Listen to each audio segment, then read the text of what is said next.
Chapter 20 Acquaintance with Religions. Towards the end of my second year in England, I came across two Theosophists, brothers, and both unmarried. They talked to me about the Gita. They were reading Sir Edwin Arnold's translation, The Song Celestial, and they invited me to read the original with them. I felt ashamed, as I had read the divine poem neither in Sanskrit nor in Gujarati. I was constrained to tell them that I had not read the Gita, but that I would gladly read it with them, and that though my knowledge of Sanskrit was meager, still I hoped to be able to understand the original to the extent of telling where the translation failed to bring out the meaning. I began reading the Gita with them. The verse in the second chapter, if one ponders on the object of sense, there springs attraction. From attraction grows desire. Desire flames to fierce passion. Passion breeds recklessness. Then the memory all betrayed lets noble purpose go and saps the mind. Till purpose, mind and man all are undone. Made a deep impression on my mind, and they still ring in my ears. The book struck me as one of the priceless worth. The impression was ever since been growing on me, with the result that I regard it today as the book par excellence for the knowledge of truth. It has afforded me invaluable help in my moments of gloom. I have read almost all the English translations of it, and I regard Sir Edwin Arnold's as the best. He has been faithful to the text, and yet it does not read like a translation. Though I read the Gita with these friends, I cannot pretend to have studied it then. It was only after some years that it became a book of daily reading. The brothers also recommended The Light of Asia by Sir Edwin Arnold, whom I knew till then as the author only of the Song Celestial, and I read it with even greater interest than I did the Bhagavad Gita. Once I had begun it, I could not leave off. They also took me on one occasion to the Blavatsky Lodge and introduced me to Madame Blavatsky and Mrs. Besant. The latter had just then joined the Theosophical Society, and I was following with great interest the controversy about her conversion. The friends advised me to join the society, but I politely declined, saying, with my meager knowledge of my own religion, I do not want to belong to any religious body. I recall having read at the brothers' instance Madame Blavatsky's Key to Theosophy.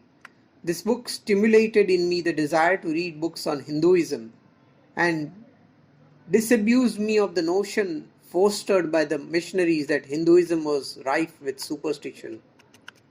About the same time, I met a good Christian from Manchester in a vegetarian boarding house. He talked to me about Christianity. I narrated to him my Rajkot recollections. He was pained to hear them. He said, I am a vegetarian, I do not drink. Many Christians are meat eaters and drink, no doubt, but neither meat eating nor drinking is enjoined by Scripture. Do please read the Bible. I accepted his advice, and he got me a copy. I have a faint recollection that he himself used to sell copies of the Bible, and I purchased from him an edition containing maps, concordance, and other aids. I began reading it, but I could not possibly read through the Old Testament. I read the books of Genesis, and the chapters that followed invariably sent me to sleep. But just for the sake of being able to say that I have read it, I plodded through the other books with much difficulty and without the least interest of understanding. I dislike reading the books of Numbers, but the New Testament produced a different impression, especially the Sermon on the Mount, which went straight to my heart.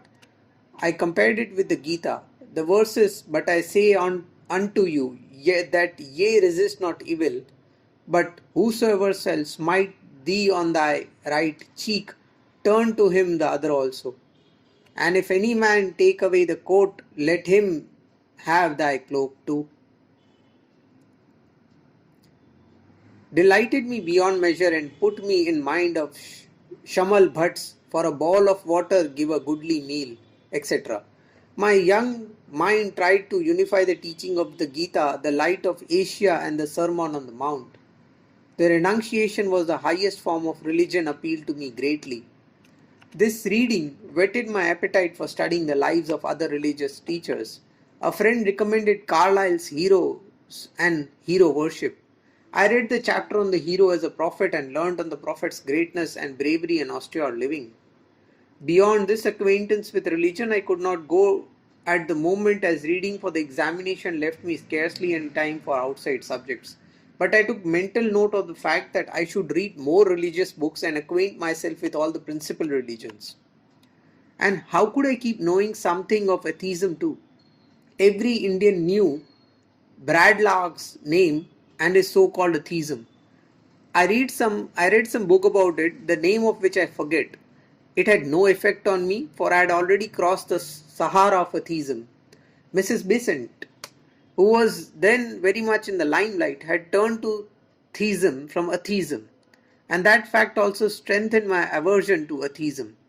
I had read a book, How I Became a Theosophist. It was about this time that Bradlaugh died. He was buried in the working cemetery. I attended the funeral, as I believe every Indian residing in London did. A few clergymen also were present to do him the last honours. On our way back from the funeral, we had to wait at the station for our train. A champion atheist from the crowd heckled one of these clergymen. "Well, sir, you believe in the existence of God?" "I do," said the good man in a low tone. "You also agreed that the circumference of the earth is 28,000 miles, don't you?" said the atheist with a smile of self-assurance. "Indeed." "Pray tell me the size of your God and where he may be."